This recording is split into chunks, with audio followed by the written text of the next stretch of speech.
Right, boys and girls, welcome to the Beat Up Cat. My name is Mel, and this is JC. And in this channel, we are gonna have lots of fun. Yes, sir. And all we're gonna talk about is we're gonna be talking about UFC, mainly the fights. We're gonna get serious with that, but besides us getting serious with what's gonna happen in the fights, we are also gonna be throwing a lot of jokes around the fighters. Yes, we did. And you know, I got a lot of heat for those guys. You know what I'm saying? I'm not gonna go easy on nobody. I don't care if it's my boy, my homeboy, Jorge Masvidal, either that be Kobe Covington. I don't think so, but well, let's see what happens. First of all, let me just introduce.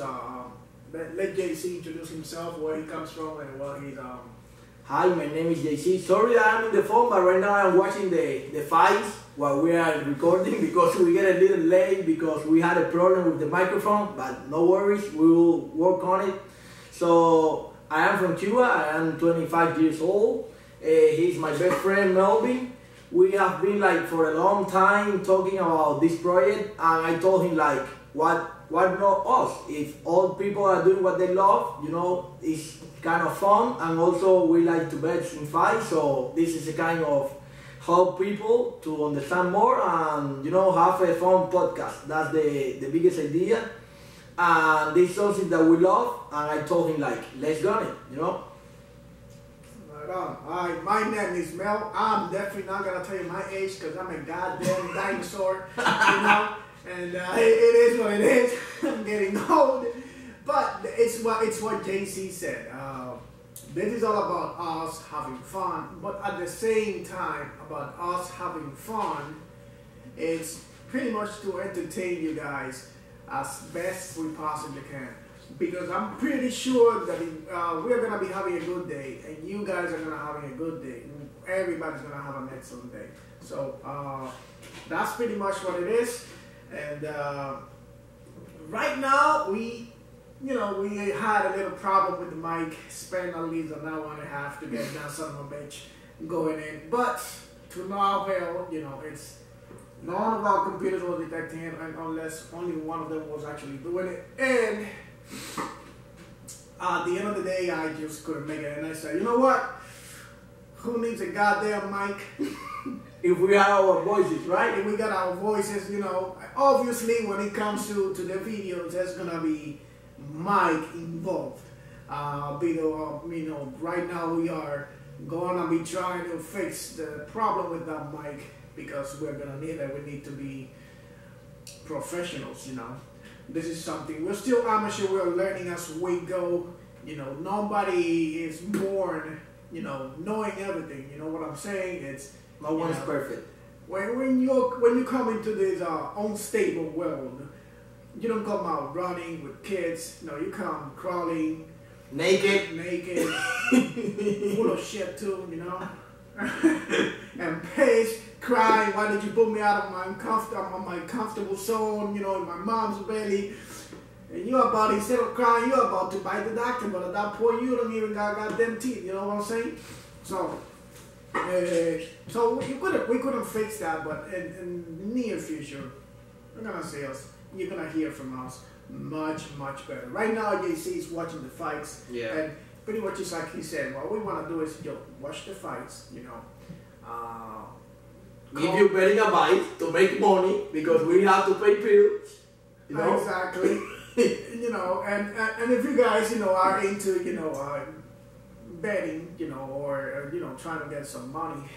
Bet responsibly. Don't lose the house like I did in the past. So don't bet it. There you go. What we need to do first is, you know, what we do is organize. We're gonna give you the best possible advice that we can give you guys, so you guys can make you know, a little bit more money. Also, our bets. You have to take what we say, yeah, our personal bets, but you have to take what we say under advisement, because it doesn't mean like I'm telling you, hey, who's gonna win today? Who's gonna win today? I think these guys in this thing that I just made are the ones that are gonna win. But at the end of the day, we can lose it all. We can be wrong, and you guys, you take it under advisement. I always do my investigations. You know, I always do my due diligence. I always investigate the fighters. But sometimes it doesn't even come to the fighters. Let's just face it, right? Let's just say how it is. It doesn't even come to the fighters sometimes, because let's just say I'm a fighter and this he's a fighter. We are about to fight. They're paying us 50 million, but I am. Let's just be honest about this. Listen to me. We will do a video fighting the crap out of us. We will do it. Listen, let's just say they're paying us 50 million to fight, and he is the one who's supposed to be winning, right? Mm-hmm. And they are betting against me, and I'm negative on that side. But you know what I'm saying? He comes to me and tells me, "Look, I want to bet on my own because he thinks I'm gonna win and this and that." You know, and he gives up the fight, and you lose all the money. My grandma loses the money. My girlfriend, that I don't even have, by the way, loses all the goddamn money. And sometimes it's not even up to us. Sometimes the fighters can actually, sell the fight. Well, so, now that you talk an important point, do you think that fights they're selling in the UFC, like they sell the fight like the fighter say, I'm gonna lose, and they sell it like in boxing, or it's not? I honestly think that some of them actually sell the fight. Why? Why do you say that? Like, where did you get the knowing about that, or you are saying because you think that? It's just common sense sometimes. It's just why. If they win, they're making more money, like that doesn't make. No, not really. Sometimes you lose and you make more money by losing because you are betting as a fighter against yourself from the outside. Yeah, but you are destroying your career. It doesn't matter. It doesn't matter. It doesn't matter. Sometimes they do that. Look, I know this got nothing to do with fighting, but my grandfather, okay, he used to fight roosters. Okay. For a lot of money. Okay. And he had this rooster, but every single time they would bet on his favor. Okay. Every single time. And that was this time. Like he took a look at how much people were betting how much money. Okay. And he said, and he put up one of his worst roosters and he bet it against himself. He lost, had to pay some money, but gained almost double in return. I don't know if that makes sense. I'm telling you, man, I don't know, roosters got nothing to do with fighters, but I honestly think that sometimes they get bought up. Okay. Like, this is pretty much speculation and opinion, but if, let's just say, for example, if they pay me $5 million to fight somebody, I know I'm gonna win. And they don't pay you that in the UFC, so... They just say, I know that motherfucker Dana White, they don't pay shit.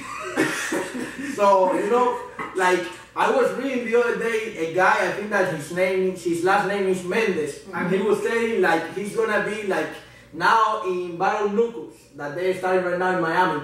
He said that in a fight, he's gonna make what Francis Ngannou did in his last fight. Ngannou did in his last fight, like, 600K, and he's gonna do that. In a regular fight. Or 500K? No, 600K. 600K made Ngannou? Yeah, in his last fight. His last fight. Right. And that guy, in a regular basis, he's gonna make in one fight 600K in bare knuckle. Bare knuckle? Yeah. Alright, the thing about bare knuckle is they have to, no matter what, pay you more than the UFC. And the reason for that is because it's bare knuckle. You can die. It's actually a real fight. UFC is actually a real fight too. Yeah, but they can start the fight. Hey, let's get it. But they can start the fight. Like you don't go to die. Like it's bare knuckle. You can get hurt faster, and it's there's no padding. There's no padding. There's just that's why it's called bare knuckle. Mm-hmm. Let's beat the crap out of each other. That's it. No blows or nothing. Bite, all that shit. Yeah.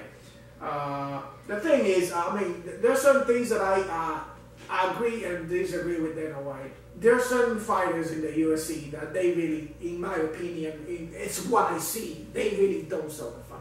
They just become champion today and they want to, I understand, you want to get a race because you have become a champion.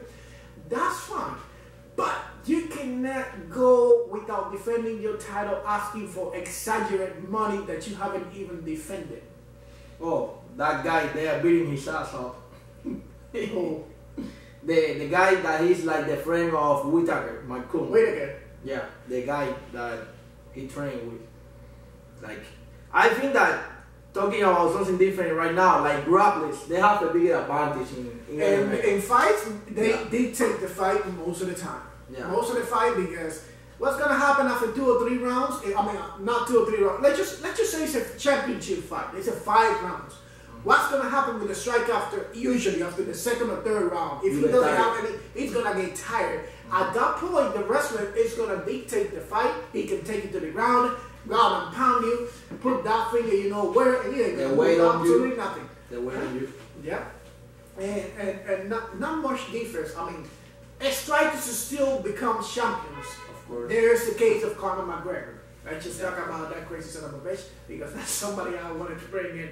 You know, talking about Conor McGregor, I have to tell you something. Do you know, like, the guy that Brian Kelleher, the fighter, the bald guy, he's gonna fight Khabib Koussi next month, and he just tweet like, if Conor wants to be in his corner, because you know, like, Khabib right now is a trainer, he's in the corner of Koussi. So if Conor wanted to be in his corner, like trainer, Brian Kelleher is gonna fight his Koussi. The coaching of Khabib. So, okay, Conor McGregor is going to be on the corner of Brian Kelleher. Brian Kelleher asked Conor McGregor to be in the corner. Yeah, because Khabib is going to be in the other corner.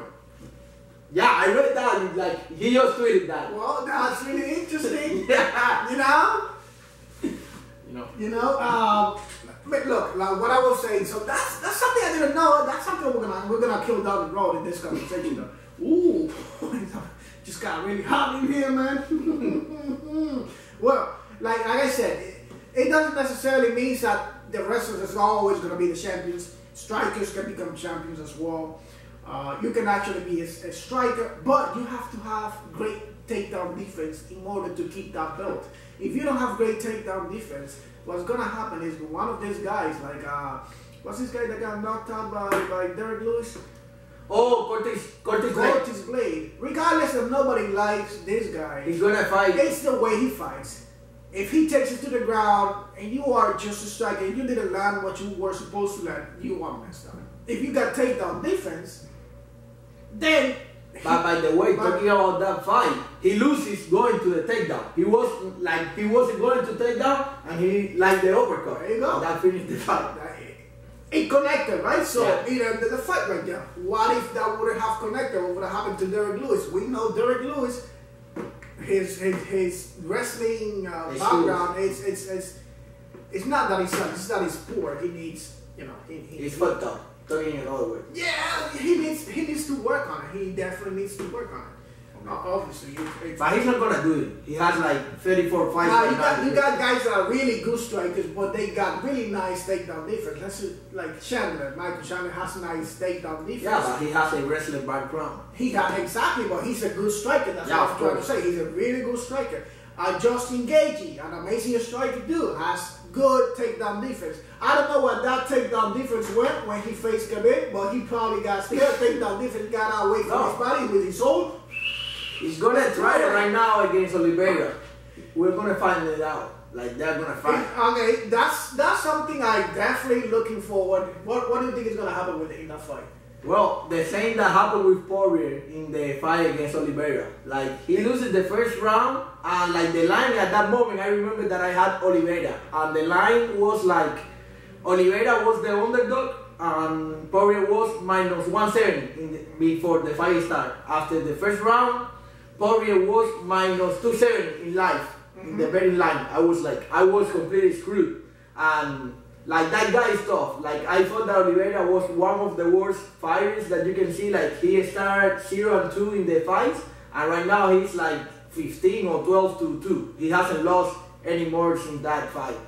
And that guy can strike, and he has one of the best jiu-jitsu in the world. Also, he made the second one a rear naked choke, but was like a stand-up. He grabbed it in the back. Rear naked choke. Right. That's crazy.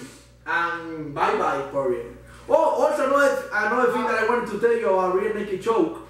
I was watching it the other day in Khabib's Instagram, that he was saying that in the fight that they had, that Conor tap, right? Mm-hmm. And in that fight, I think that was in Ireland, that fight. Ireland. Okay. Mm-hmm. So he said that Conor didn't go to sleep. And if you're calling that you want to bring all the people to your country, that's embarrassment. Like he said that if that was in Rocha and you have my neck, I go to sleep. Like I don't tap. You know, he was saying like, why you gonna tap? If you said that you're gonna beat the crap out of me, why you tap? Like that doesn't make any sense, you know, like why you gonna tap? Go to sleep. That was what he said, you know. And he has a point. Gagey? No, Khabib. About that fight that they Khabib got margin to say that because he's actually the winner. Okay. Well, let's just face it. Khabib has never been in that position of rear naked choke, and probably will never be since he's retired. He's retired. He's retired right He now. was never like knocked down. Like nobody knocked down. Like if you see his face, like there is a meme that before he started fighting and after he finished fighting, he didn't have a bruise. He didn't have nothing. Like never cut, nothing. No knockdown, no takedown, nothing. There was one controversial fight that everybody actually believes he lost it. Which one? People, what's this guy, bro? And everybody believes that he lost that one. Against who? To looking for it over here. I gotta look for his name. I don't think You have a computer, man. I have my phone. Okay. It's as simple as that. It's Okay. very simple too. Okay. Change the topic, like you're looking for that. Who do you think that win, Adesanya or Whittaker? Thing is, Look the fight and answer it. You can do both. I look at the fight, the first fight. So the thing is, Whittaker, it's a good fighter. He can actually beat Adesanya. But this is the thing. He has to If wrestle. Adesanya is still living free rent on his head, and he comes swinging like the last time, Adesanya has a very long reach when it comes to striking. An amazing striker. This guy has 100 or close to 100. People don't know this. Kickboxing fights. More than 100. I think that is 150. And only lost one. And we know who he lost to. The guy is now, I think he's in the UFC. Now. And he won He's his something debut. about Lima. Yeah, they bring it to defeat Adesanya. They bring it to that region. So the thing is, Whittaker has to wrestle Adesanya down a little bit. Because if you saw the last fight that Adesanya had, even though he went to light heavyweight, he didn't have much luck. That is not the last one. Remember the last one is against Vettori. Yeah, okay, my bad. Before Vettori, when he went against Blasikowski. Blasikowski? That guy lost to Teixeira. And you guy lost to Teixeira. You haven't bought your teacher. No, I haven't bought Teixeira. I said we had a bet. We had a bet. I will buy his t-shirt, but I haven't. I tried to find it on goddamn Amazon, but Amazon does not have that stuff. So I gotta go straight to the UFC. I haven't done it because I'm a little bit lazy when it comes to that. You don't want to spend the 40 bucks on the t-shirt. Be realistic. You don't want to spend the 40 bucks on the t-shirt. No, it's not that. It's not. I'm a little bit lazy for that. I mean, I bet it against myself, you know. And I said, if he get, no, it's